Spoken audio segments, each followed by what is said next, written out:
230 Awesemo.com Golf Show. I'm Ben Raza.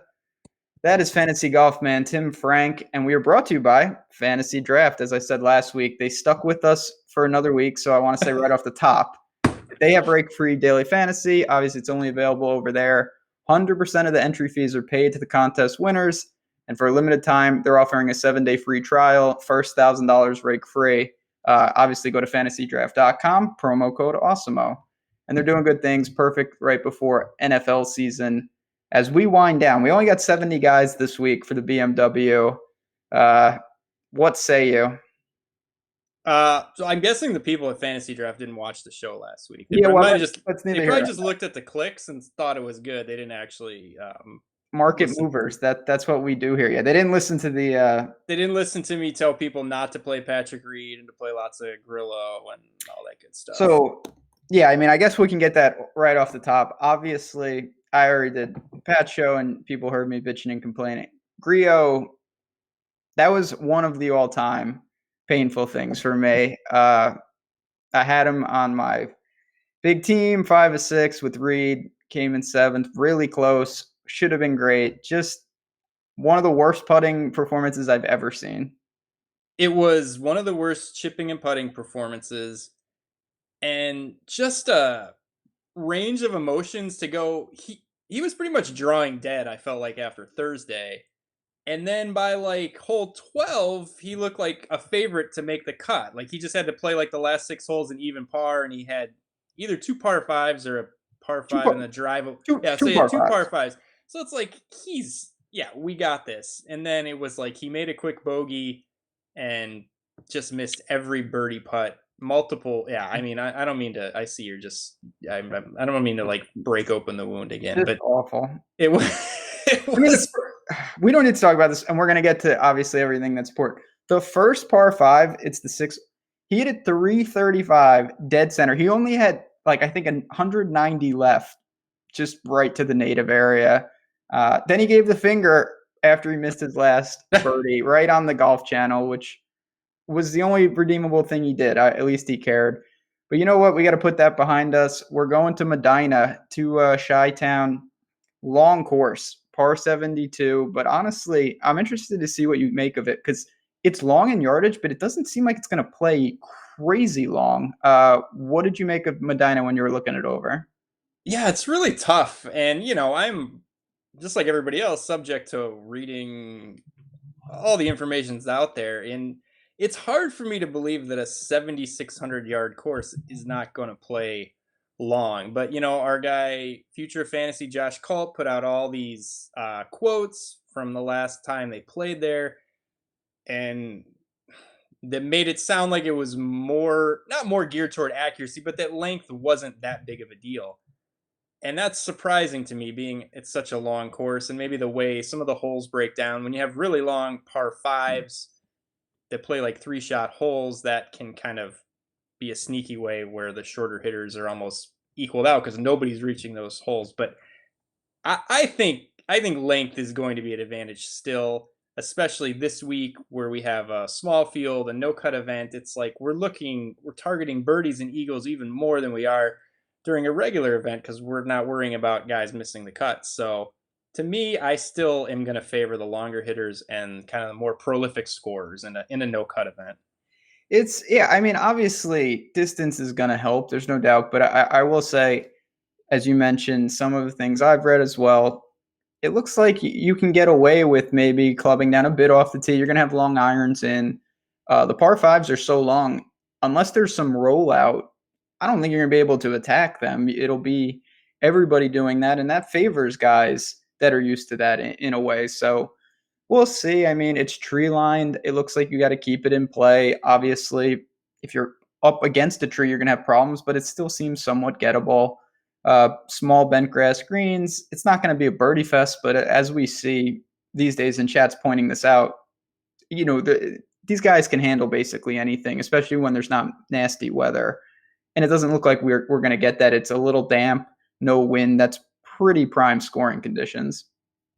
Yeah, it does seem like unless there's a ton of wind at some place or the course is completely rock hard, Like those are about the only two things that really can slow scoring down. These guys are just so good these days.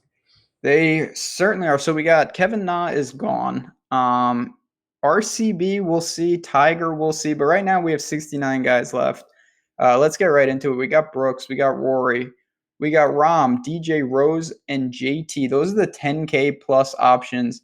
On DraftKings over on Fantasy Draft, same concept. Rose and JT are flipped, but those are the top 6. No surprises. I mean, obviously, I think you can make a case for any of these guys. Did one of them stick out for you? I mean, Rahm really stuck out to me. I think Rahm's probably going to stick out to everybody. Just the way that he's playing, third here, third, seventh, 11th, first, third. Like that's his last 5 starts. Just Insane. amazing stuff. So strong off the tee, and I think that's going to be important. You said you got to hit the fairway, but then we also said this is a really long course. I think it's going to be a good course for really strong drivers of the ball, like Rahm, like Rory, guys that have a lot of distance but can also keep it in the fairway. So yeah, I like that. I think it's going to be a good course fit for him. And yeah, he's playing great. The ball striking was great, plus 8.2 last week, plus 5.4 at the St. Jude. Everything's on point for him. I think he'll be very chalky. But yeah, he's my favorite play, followed by JT at 10 flat. I think they're probably going to be the 2 chalky guys at the top. But Justin Thomas, we've seen it coming with him for a while, where he came back from the injury, the ball striking was good and the putting was horrible and the results weren't quite there. Now he's kind of dialing it in, 12th, 11th, 9th in his last 4. I still don't think he's peaked. I still don't think, obviously for him, peaking is a win, and that feels like it's coming. And at 10 flat, I still think we're getting a discount on him. So those are my 2 favorite guys at the top. You could play any of them. I think those will probably be the chalky 2, unfortunately. Yeah, Rahm, it's hard to imagine that he's not really popular. They're all going to take some ownership, so it's not like anyone's going to be massive, but just the way his form is. You mentioned JT, just to add to that, it's really the putter that's held him back. The irons are on fire. As soon as he fixes the putter, it's going to be, certainly off to the races. Obviously, knowing me, I think that sets up well for Rory.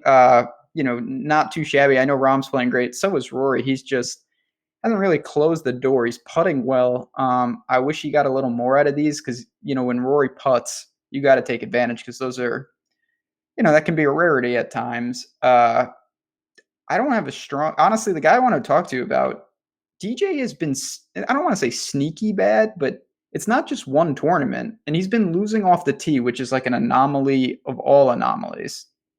Yeah, that's really wild that he's losing off the tee because we're used to him. We would put him in the mold of Rory and Rahm as guys that just demolish the ball off the tee with accuracy, usually gains a ton of strokes. So yeah, I don't know. Yeah, red flags with him for sure. It's been prolonged. Going all the way back to the PGA Championship at Bethpage, where he was second to Brooks. There's been some good ball striking and bad putting in there, and then lately it's just been, like you said, a lot of just all around mediocre play. So yeah, he didn't show me enough last week to really get on him. I liked the spot for him last week, and he was T24. Started off good, faded on the weekend, but yeah, I would have him well behind Rahm, well behind JT, well behind Rory for sure. It's tough. Obviously, DJ can get it right and come out and decimate any field, but you're prioritizing him against these guys. Rose is there, Brooks we haven't talked about. And for me, unless there's a ownership discount that is so massive that it warrants, a totally different consideration, I'm just going to take guys who are playing better or take the savings, as you mentioned with JT. That's going to really help us as we work down. Do you have anything to say on Brooks? I have nothing to say. He's fine. He's not my favorite. He's not my least favorite. I'm going to go with he doesn't care about this week, so I'm probably not going to play him. There we go. Working down, obviously, next patch, we got Cantlay kicking it off. Patty, the champ, Reed, Webb Simpson, Adam Scott, and Fleetwood. Again, very similar on both the sites. They're coming in that next tier. Obviously, just again, this show is going to be tainted with me just pouting a lot. I didn't think Cantlay played that well. He was lucky to get a streak on Sunday. He scored really well. He putted really well. He needs the ball striking to come back. but I think it will. Um, Fleetwood, interesting at flat 9. Not a great week last week, but what do you make of this range? Yeah, it's not a range that I like really at all. There's not a ton of. I don't think there's anybody in the 9K range I'm really dying to play. With you on Cantlay, just the last 2 weeks, T12, T12, but really he got everything he could out of those finishes. He gained like 1.2 with the ball striking a couple weeks ago, less than 1 last week. So really kind of smoke and mirrors with him. Yeah, I would go to the bottom nines. I like Fleetwood off the tee. Was good last week. Everything else not so great. But prior to that, he had really 2 strong finishes, 4th and 2nd. So a little bit of a letdown last week. But I think flat nine's a good price for him, and he's really strong off the tee. I think that's going to be important. I wouldn't mind Scott at 9,200. Played really well last week, but to me, Fleetwood's the guy. I'm not going to Reed. I inexplicably just totally jumped off last week in typical Tim fashion. Not going back there this week. Same thing with Webb. I don't love the course fit. If I think the course is going to be a tough driving course, it's just that's his Achilles heel is off the tee. So I don't like Webb either this week. Not a great range for me. I'd go Fleetwood and Scott, but I'll probably be bypassing these guys for the most part. I'm in a similar boat. I don't love it. I would rather, if I had to, be super aggressive and try to get JT and someone above him and then punt this range than take someone here. Maybe Fleetwood. Scott, you mentioned, he quietly came in 5th, closed nice on Sunday, but he wasn't in the tournament. Over on Fantasy Draft, like I said, it's the same pricing. He's sub 16K. You have the extra spot where you can drop a guy. Maybe I open it up to be a little more aggressive, but at the same time, I'm not going to look to take someone like Webb, who I just think he has such middling potential. If he comes in, even if he comes in a nice 12th, it's not really going to save you, especially with the opportunity cost that you're giving up one of those spots. So not a ton for me in this range either. Yeah, and Webb has done fine in majors. He obviously won the Players, but generally for me, I don't know. He's not a strong field guy. At 9,400, he's not a strong field guy for me. In stronger fields, he's like the guy that you want at 8K. When you look at the names around him, he's playing great, but it doesn't seem to add up, in my opinion. Fair enough. Yeah, like I said, not a range I'm super into, but the next range, as we work down, it's where it gets a little dangerous. So we got Jordan Spieth kicking us off, 8,900. Ricky, Usti, Xander, guys like Finau and Casey in the top half, and that's reflective again on Fantasy Draft. Same pricing, pretty same structure. What do you make of this? Because this is a range I probably am going to find a couple plays in. Ricky, the price is coming down. What a bad miscut. That was awful. If Grillo didn't kill me, I'd be complaining about that. What was that? Did he double his 18th hole? He hit it out of bounds. Just stupid mistake. People will overreact to that, though, No doubt. You have to ask yourself, is Ricky less equipped to win or come in the top 5 this week because he missed the cut last week, rather than making it on the number like Billy Ho or someone like that and then finishing 35th? I think the answer is no. I think he's fine. Yeah, I don't think it matters one bit. Whether he made the cut on the number or missed the cut on the number really doesn't matter. But people are going to I wouldn't say they're going to make a lot of it, but people are going to say, oh, he burned me. Oh, he's coming off a miscut. And the ownership will be lower than it should be. So, yeah, I don't mind Ricky. This seems like a prime Usti withdrawal spot. It really does. You see those approach numbers? Oh, yeah. That's why I feel it. I just feel it. He's, he was kind of simmering for a while. The game was all right. T20 at the Open, T20 at the WGC. The ball striking was okay. And then last week, he really turned it on. Came in 6th, struck it amazing. And this feels like where people just hop on and he just decides his back hurts a little bit on Thursday morning and he's not going to make it. So, yeah, I was on Usti last week. He couldn't putt a lick. The thing that obviously I'm most concerned about is he's going to get some ownership here, not just because it's a 70-man field. He's not going to be unpopular. And this guy, as you know, it's not even just the withdrawal. It's just He has such bad range of outcomes, and I get the upside is there, but when you're garnering ownership with him, I'm not saying I'm not playing him at all, but I will look to guys like Fowler. We got a hot take right from chat. Xander taking the W.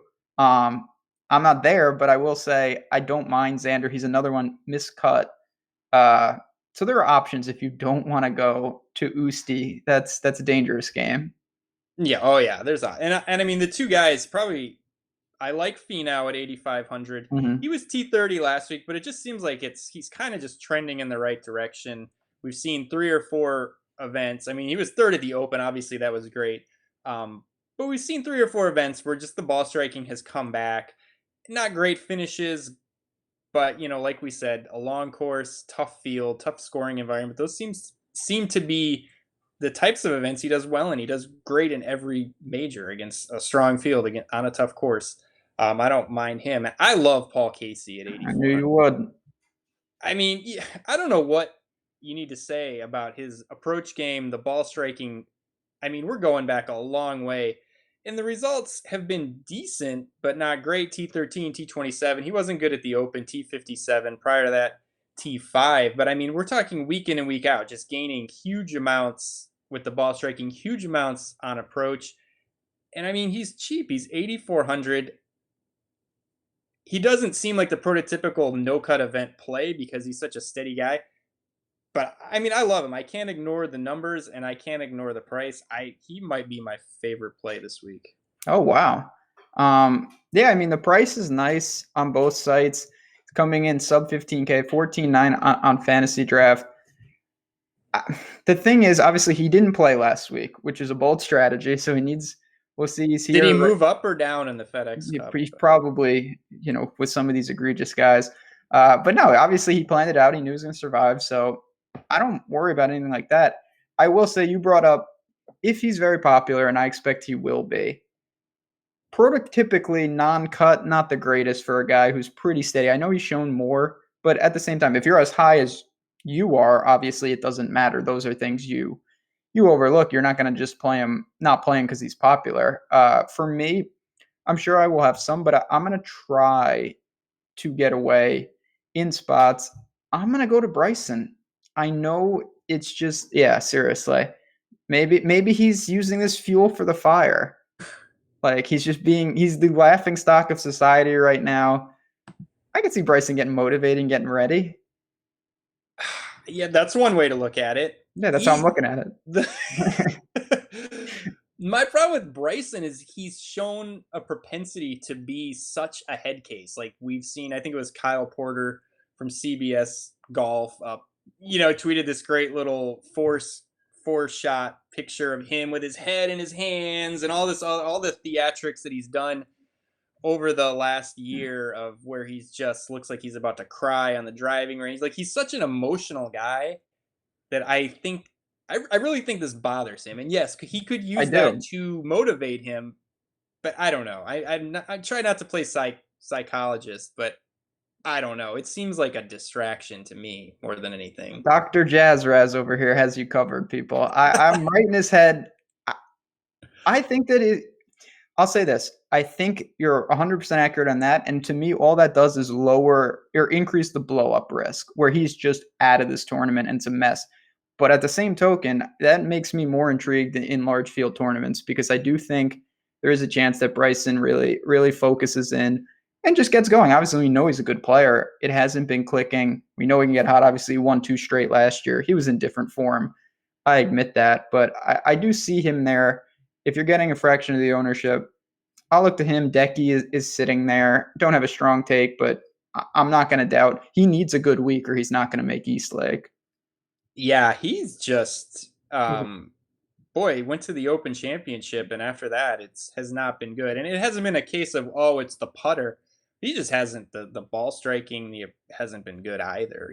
Really, Bryson the same thing. And that's the other. If I can jump back to Bryson, that's the other thing. Is he went to the Open in great form, great stats, and missed the cut there. And then he just hasn't been good the 2 starts after the Open Championship either. What do you make a day? I mean, do you care about the caddy? I don't care about the caddy. I mean, it can't. I'll say this. from someone who has been on him through the stretch, it can't get worse. There's no possible way that it could get worse. I don't know what to make of. I really don't know what to say about him, honestly. I really thought that the caddy and just he was primed to make a really nice push around the Open, and dare I say, I mean, I know again, all I'm doing is complaining here, but I know he missed the cut at the Open. He That's was what we do also here. right in the hunt on Friday. He was 4 under and cruising. He happened to bogey the last 6 like an idiot. But I've seen flashes. I just don't know why all the things he used to thrive at are not happening. He's not the around the green player and the putter that we're used to seeing. It was Stevie's fault. That's why he So wasn't now playing. it's just he's back, Yeah, he's getting back. ready. You know, he got rid of Stevie. He was screwing everything up.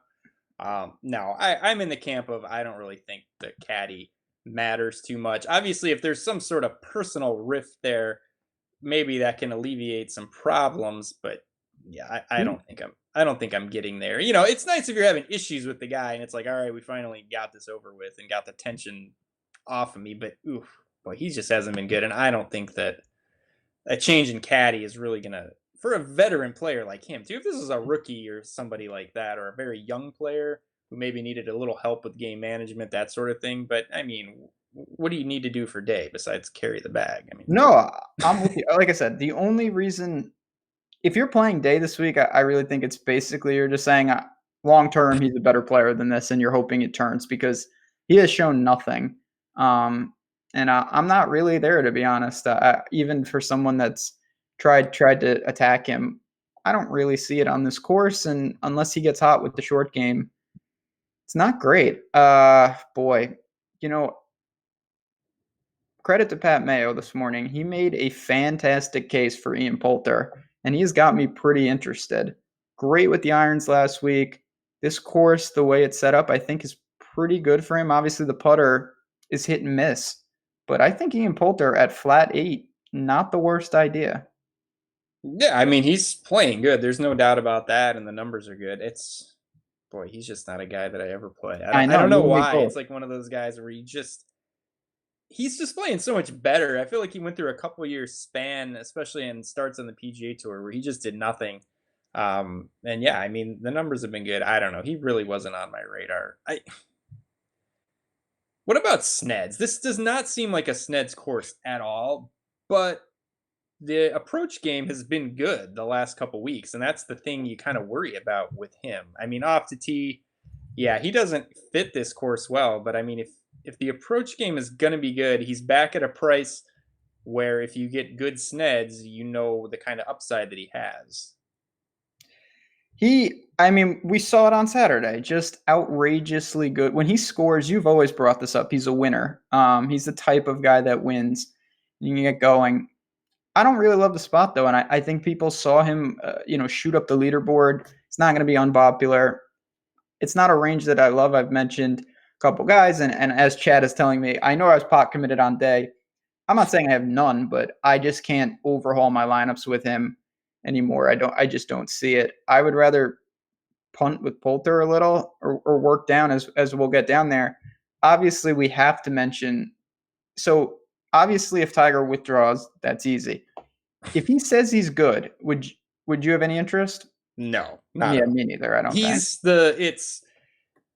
We've seen this with Tiger so many times in the past, and it's part of the reason why I love to make Tiger jokes and troll the Tiger people. Is like once it starts to go with him and the back tweaks and the withdraws and The that stuff, obliques, the glutes. yeah, the glutes aren't firing, the obliques are strained.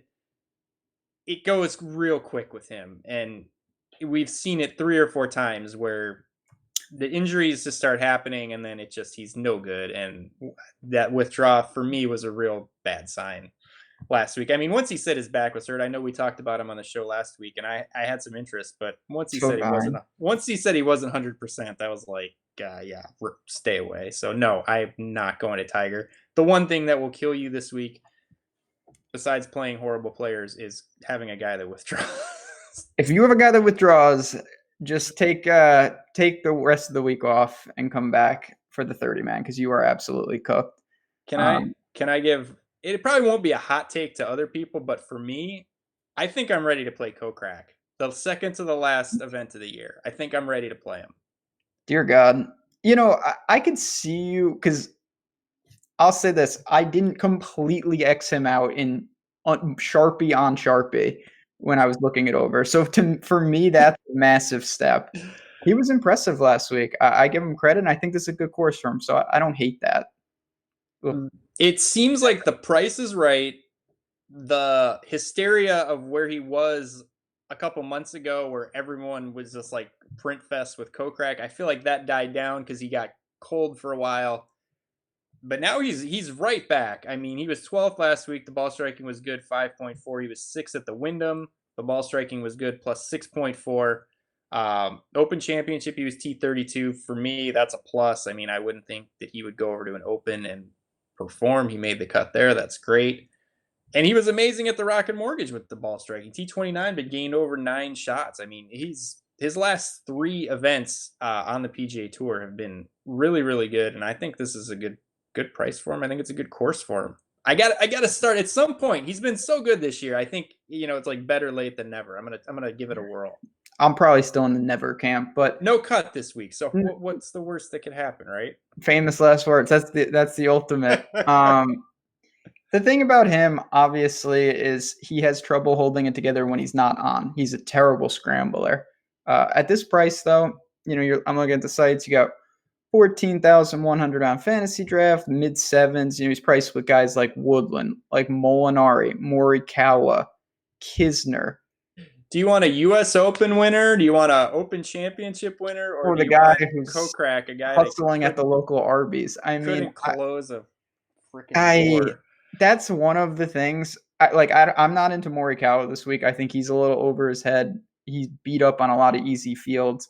But if Molinari can right the putter, he's going to gain off the tee. He's not the longest hitter. I like Kisner, though. I want to put that out there right off the top. Approach game good putter. He was good last week. The long course is not going to bother him. So Kokrak falls in the middle. Kisner towards the top of this range for me. Yeah, when you lump Kokrak in with Woodland and Molinari, it just sounds ridiculous. You're paying even more Morikawa. Like, people feel like, I like him. I think he's a very good young player. The problem is he's priced with guys that have been there and done that a lot. And we don't have the full spectrum. He's not playing against, whoever the hell is in the 3M or in the Barracuda. Exactly. Yeah, I mean, we went over this last week. The run-up of events prior to the playoffs, if you're not playing in the WGC and you're not playing in the Open Championship, it's like a run of 6 horrible fields and super easy courses. And it makes it somewhat confusing to try and figure this all out. So yeah, Morikawa, it's not surprising to me when you put him with the 125 best golfers on a tough course and now the 70th best golfers in the world. It's a little different than, like you said, playing in the Barracuda. It is. There's another guy, though, that kind of is in that bucket for a different reason. He was absolutely fantastic last week. Easily could have won. Do you have any interest in Answer? I don't know. I feel like he's going to be more popular than he should be. Definitely. Because he was second, and people are going to see that. And the numbers were really good. And he's been good this year. It's hard to say anything bad about him. But I just think more people are going to go to him than normal. To me, there's not much difference than if he was second or 8th. But a lot of people are going to see the second, and that's going to just draw some more ownership. And like you said, this is a not loaded range, but the name value of guys like Woodland, Molinari, some of these other guys, I would rather go there than Answer. And then as we work down, the guy that's giving me truly the most trouble lately in terms of, it's, obviously some other guys just been bad or good, and I get him. Leishman is just all over the map. I don't know what to make of him. I'm really struggling once again because his price, very appealing. You look at it, mid sevens, 13-7 on Fantasy Draft, but this guy is all over the map lately, and the stats are indicative of that. I mean, all over the map can be a good thing in large field tournaments, to be honest with you. Absolutely. That's why he's interesting. But then you look at he lost across the board last week. But then he was third the start before that. I don't have. And before that, in He front. was like 15 over at the Open. He was horrendous. I mean, I don't think I'm playing Leishman, but you can kind of make the case for that. Those are the types of players that will win you money. Guys that are all over the board. People don't want to play him because they're erratic. They see the missed cuts, they see the bad stats, but then he also has great starts and great stats mixed in there. You know, see maybe like Siwoo Kim. I don't know, a guy that has good upside, but you just don't know which guy is going to show The up. People, new Siwoo Kim Mark Leishman leading the President's Cup. That's going to be a sight to see. All right. Well, as we work down, we've got guys, a little more stability. Benny On, Joaquin Niemann, our favorite Chilean amateur. Sunjae Im, who Chad has pointed out, and I agree, thinks going to be really solid play this week. He's just good. Doing his things in the low 7K range. What else do we got? Varner is in the answer bucket. He's going to be more popular just off that finish last week. Do you have any interest in this range at all? yeah, I like double Koreans. Both of them check Yeah, out, playing shout well. out to Kenny Kim. Yeah, I like Benny On. Just kind of like a poor man's Casey right now. Just week in, week out, gaining strokes with the ball striking. He was 38th last week, but plus 3.5. Great at the Wyndham. Made the cut at the Open Championship. Was decent at the Rocket Mortgage, where he gained 6.5 with the ball striking. It just seems week in and week out, you're getting solid ball striking from him. I like him at 7,400. He's been playing good. It wasn't quite there last week, but we've kind of just see him up and down. He's kind of gone in and out a little bit, but making cuts, and we know he's got the game. So I like him at 7,200. Yeah, not a fan of Varner. I don't know. That was shocking to me what he did last week. I was waiting for him to fire the Sunday like 84. But yeah, no interest in Varner. What you brought up, I think, it's a good point to kind of elaborate on. You were just saying, how you win giant money. You take a shot on a guy who's shown some upside, who also has some really bad performances, and you hope to hit it on the right thing. It's not the way to do it, is to take guys who have just done that and then just think that they've suddenly are going to continue. That's the kiss of death. I know it's appealing, and it doesn't mean he can't play well, but see, just like with Siwoo Kim and other guys, you want to try to anticipate it. Seeing him come in second and then be like, oh, I'm going to target him again is not the way to do it. Yeah, it's like you missed your chance. Last week, the guys that played Varner last week were the ones that made all the money. And the guys that played Answer last week, those aren't the same guys this week. No. That's you want to anticipate. And like I said, can they string it together? Of course. But more often than not, if you're always chasing, you're going to be chasing. And that's not what we're trying to do here. I would rather, if I was going to take a shot in the dark, play someone like Charles Howell. Good driver of the ball, missed the cut, wasn't overly impressive, but I think he plays just fine. Not looking to really jam him in. But before we get to the egregious boys, is there anyone else in that low sevens, or you want to just get down to Hadwin in the gang? No, I think we can go below 7. Where I got some. This is my favorite plays are down here. Oh, well, that's what the chat wants to know, because Corey Connors is down here. So looking down, on Fantasy Draft, we got 12-3 Hadwin, Keegan at 12-2, and that mirrors kind of to kick this range off sub 7K. What do you make right off the top? And I'm just going to put it out there. I think you can play Griot again. I know it's insane, but I don't know how you get away from that kind of ball striking. It's not insane at all. I going right back to him at 6,700. I honestly wish there was a cut this week, because I feel like more people will go back. More people will go back to him because there's no cut. They feel like, what's the worst that can happen? Even if he's awful, we're getting 4 rounds. I wish this was a full field, and I wish there was a cut, because people wouldn't want to play him. And I mean, I tweeted out he gained 6.5 with the ball striking. That was 9th best in the field out of 125 guys. And he only played 2 rounds. I mean, it was ridiculous. His ball striking was ridiculous at the at the Barracuda. He missed the cut at the Open, but then prior to that, he had like a 5 or 6 tournament span where he was just gaining huge numbers. And we know that the putter and the short game are bad, but I mean, I'm going right back. He was good. He should have made that cut. If he would have made the cut, sorry, get earmuffs. You would have another co-host. I'd be on my beach. Ben would be on his own island somewhere. So yeah, I don't even think it's like, to me it's not even a question like, yeah, we could go back to him. I mean, I'm just like 6,700. That's just too cheap in my opinion. So right below him, your boy Corey Connors. Uh, Chad is very high on him. What are you? Yes, I love Connors too. I think he'll be more popular than Grillo because of his last three finishes: T21, T22, T27. People are going to see that. It looks a lot more appealing than miscut T18 miscut. But they're very similar players. It's crazy. I kind of went back and looked. Great ball strikers. Connor's a little better off the tee. Grillo a little better on approach. They're both terrible on and around the green. The thing with Connors is he just seems to have more upside. He has more events where he really just is out of his mind. We saw that at the Valero. He has a first, a second, and a third this year. I think he's got more upside than Grillo, but I think the ownership will be there over Grillo, and they're really similar players. Grillo's been way more consistent than Connors, but I like them both. I think they're both really good plays this week. I agree. You're not going to find better ball strikers. Certainly down here, there's not that much to work with. Furyk is there. I get that in some ways he's in an interesting price range, but for me, I'm more inclined to take a more aggressive stance with someone and just not really go there. I'm going to throw out a name that's definitely not going to be popular, and it's a guy that I was playing and I was getting a little heat for it, and then he won, and it's Dylan Fratelli, who the stats are all over the map. He was really good with the irons last week, and that's about it.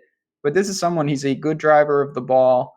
Obviously, he's got a win recently. The form's a little erratic, but I think he can hang in just fine. And this should be a course that suits him at what's going to be certainly a fraction of the ownership of guys like Connors, like Grillo. Yeah, I'll play the chalk, and they'll be probably not good. And yeah, Fertilli.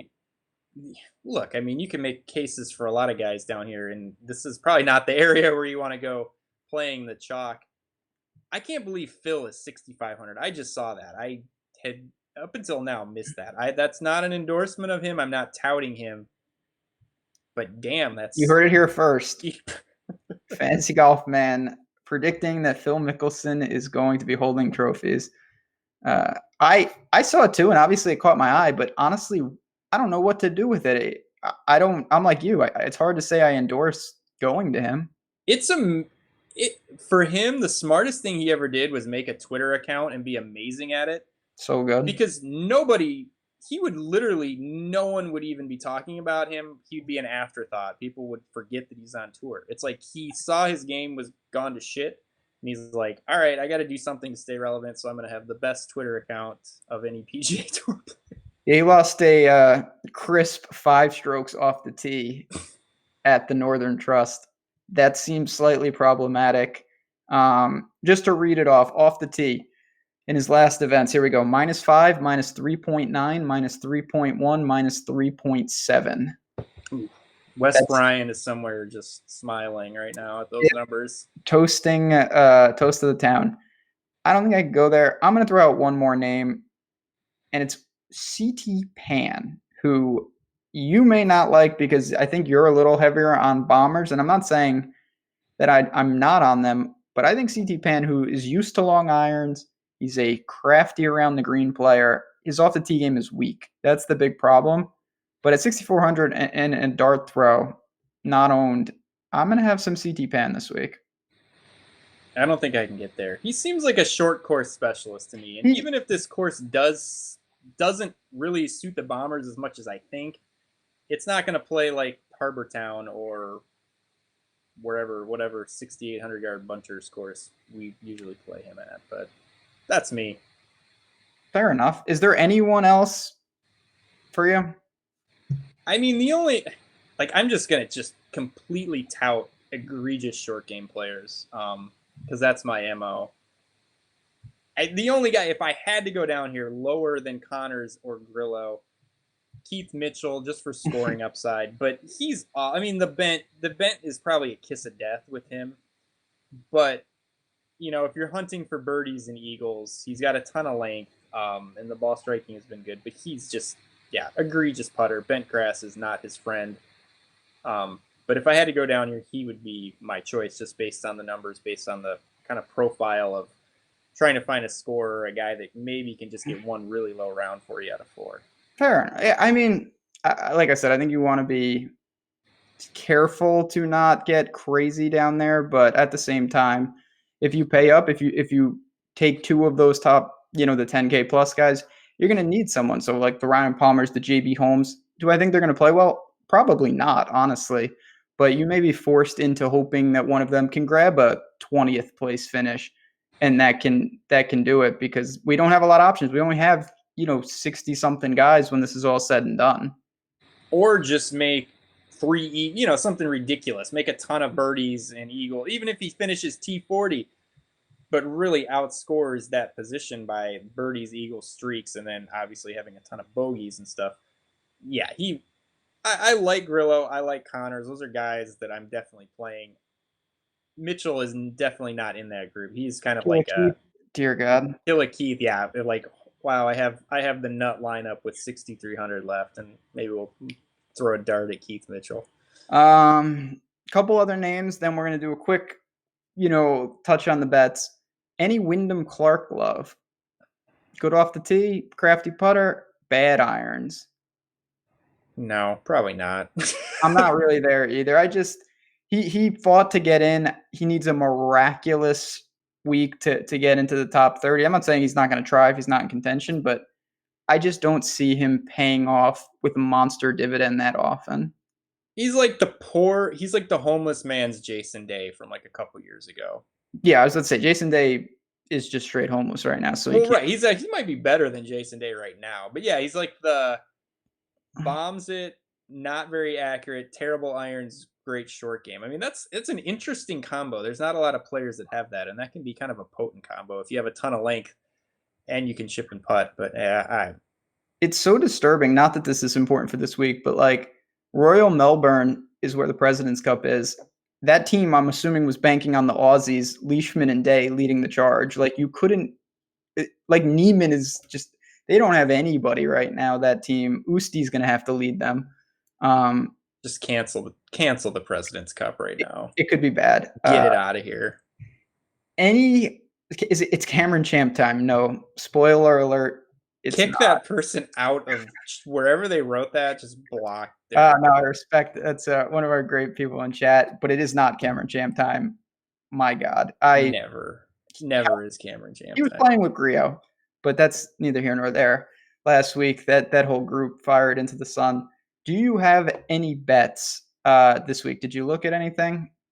I like Paul Casey at 50 to 1. This is not an event. As the fields get stronger, it's a major type of event. This is not where you want to go chasing my normal bets of like the 200 to 1 Corey Connors and stuff like that. So you really have to got to rein it in a little bit. And for him, he was kind of the longest shot that I could make a strong case for at 50 to 1. The stats have been so good. He's been so consistent. I mean, just week in and week out, you go back 8 tournaments and just great numbers. We've seen him win. He won the Valspar the last 2 years. So he's kind of got that monkey off his back of a guy that doesn't win. We know he can win, and so he was about as far down the board as I could go. I'm not a big fan of betting the 8 to 1, 10 to 1 guys. Casey was probably the best I could do, so I like him at 50 to 1. I thought you were going to say JT. I mean, I love JT. He is. I probably should be betting him. If I was a better gambler, I would be betting JT. Love him on DraftKings though. It seems like he's getting dialed in, and the price and even the betting odds haven't quite got there yet. So, yeah, it's tough. I don't love a ton this week in the betting market. There was a couple guys I had an eye on, but the prices aren't great. I will say I may bet Bryson just because I do think the win equity is there. We've talked about the legitimate concerns, but he's sitting at 40 to 1. I don't see a ton. If you wanted to really be aggressive, if you think that Leishman like 66 to 1, I'm not really there though. I'd rather pick up one of them during the tournament Fridays. Chad, if you don't know, I do the betting show on Friday with Jordan Frank. We break down mostly NFL at this point, but we do talk about the golf, and it's a great time to get in on some of those guys. You know, it was a perfect time to get on Reed last week. It's right about then. Instead, I think we directed people to Rose. Not smart, but that's neither here nor there. Just put $1,000 on Grillo and be done with it. There Just you go. print fest. Yeah. Donate that to charity and do some good in the world, because let's not. The other thing going on, because I don't really have anything else to say, Corn Ferry Tour, though. So this is Victor Hovland's time to shine. There's a boatload of players there. Your boy Kevin Chappell is back. My boy Ben Martin is there. Did you look at that? Are you going to pull the trigger on like one of these crazy creative players, or are you just letting other people do that? Probably not. I mean, to be honest, this is a good time to pay attention to these events if you're not sure. Swing season coming. So yeah, so there's what is it, 3 or 4? It's basically the playoffs for the Corn Ferry Tour, to see what players are going to make it onto the PGA Tour next year, and then by next year I mean like 3 weeks from now when the fall season starts. So if you play PGA DFS week in and week out, when the season rolls over to the fall series, there's going to be 50 guys that you've never heard of if you're not paying attention to these playoffs. So, I mean, and they're good events. I mean, and there's a lot of PGA Tour players. So, yeah, it's like pay attention to this so you can do a little bit of research for your CIMB Classic and your Shriners and whatever you're going to be researching in a couple weeks for the fall slate. It's honestly true, because it's one of those things every year I'm like, oh, I'm not going to worry about it. And then I'm scrambling in a couple weeks. And that's one of the many benefits. It's a perfect segue to say, if you haven't signed up, come on in. We'd love to have you. Slack is really awesome for that, because we have a ton of people in there and people throw out tidbits on some of these golfers. But I'm going to keep an eye on it this year, looking it over. I mean, there's some, not that we're going to dive into this a ton, but I will say, not only is there a lot of, the Christoph Venturas of the world, but guys like Lipsky, Justin Harding, or those type of players are there. And they're interesting names that we've seen on the Europe side of things, pretty good players. I'm interested to see how they hold their own against the Scotty Scheffler, Bo Hoag creative players of the world. Bo Hoag was a guy that I loved a couple years ago, and he just could not get over the hump. And I totally forgot about him. I didn't even know he won last week. And all of a sudden I'm seeing on Twitter, like, oh, Bo Hoag made it to the big tour. Yeah, I cashed my triple. Like, just people just fire bets out there. Yeah, well, yeah, I had the Bo Hoag, Reed, and the money line on the alternate run line on the Yankees game last night. Yeah, I bet the Orioles against the Astros at like plus 7,000. I hope Lahiri makes his card. He's in the hunt here. But basically what we are saying is, these guys are going to be fighting for their tour cards. So you're going to see some names that didn't come in the top 125 there. And then we're going to see some names working who were on the web, on the Corn Ferry, trying to fight in. And then there's Hovland, who's just kind of an anomaly. I would hope he could get it done. He deserves a card. And we'll see what happens. But that is a fun thing to kind of keep an eye on this week and the next couple of weeks. And honestly, this field isn't that much worse than like the Barracuda or the Barbasol. No, not at all. So if this is the Puerto Rico Open style. Yes, exactly. There's decent players. There's a lot of PGA Tour players that if you've played DFS all year, you've probably rostered. So yeah, Ollie is in there. He's 100 to 1. He'll be on the Hooters tour in a couple years. Mark Hubbard, another fantasy golf man favorite. I don't know where that came from. But I know. I just saw that out there. I've never touted Mark Hubbard in my life. Don't lie. We're gonna check the archives. Yeah, but go back to the old Fantasy Insiders pods from 2015. Good times. But on that note, like I said, this is really a week. It's a non-cut. Take some shots. Consider leaving some money on the table. And honestly, ownership's going to be important. So tomorrow night, if you're around, we'd love to have you 9 o'clock, 9 EST. Me and Jason Roslin will be breaking it down, taking your questions, and talking more lineup construction for the BMW, because that's going to be important. Any final thoughts before we got out of here? We almost did an hour on a 70-man field. Not bad. I had a lot of rants. Here's what I like to be cognizant that it's a no-cut event. Obviously, that matters. But that doesn't mean you just fire indiscriminately. It doesn't mean that terrible plays are suddenly now in play because there's no cut. I mean, you have to take into account that yes, it's no cut. Yes, you're getting 4 events. Maybe we want to focus more on scoring. There's a little less risk, but that just doesn't mean that it's like, oh wow, we can just play anyone because I'm getting 4 rounds. Because I've tried that before. It doesn't work. They're terrible for 2 rounds or terrible for 4 rounds. You end up in the same exact spot. So this pod, I will say, most weeks you should listen, obviously, to you over me anyway. But particularly this week, you were dropping all the knowledge. That is one of the most, and it's so easy to say, oh man, I don't like this guy, but like, what's the worst that can happen? 72 holes. If he comes in 65th, that's the equivalent of getting cut. You're going to be dead, especially if he's not like min price. The opportunity cost when someone right next to him beats him by 20 points, it's impossible to make that up. Don't forget, you're not the only one who gets everyone through. All the other people have 6 of 6 too. It's actually worse when it's a no cut because you think that you still have a chance. You're like, I'm still alive. If everybody shoots a 63, if everybody else goes 63, 63, I'm See, right back in it. And you have this false hope that because you still have all 6 golfers playing, you can somehow cash. I'm on And the other side of that. I'm even dumber. I'm like, oh, I'm up 45 points. It's over. Coming like you end up losing by 90. It's not even a remote sweat till mid Sunday. So keep that in mind, chat. Don't get crazy. But seriously, on a very serious DFS note, you don't want to just play people because you think, oh, 72 holes, it can't go that bad. It really can, and it will if you play bad people. That's the advice you can only get here with me and Fantasy Golf, man. Obviously, we're going to say again, if you haven't signed up for Fantasy Draft, check it out. Break free. That really makes a huge difference. Stop on by tomorrow night for me and Jason Roslin. One more week next week. We'll be back 30 man. I don't know what we're going to do, but stay tuned. And good luck this week. See ya next Tuesday.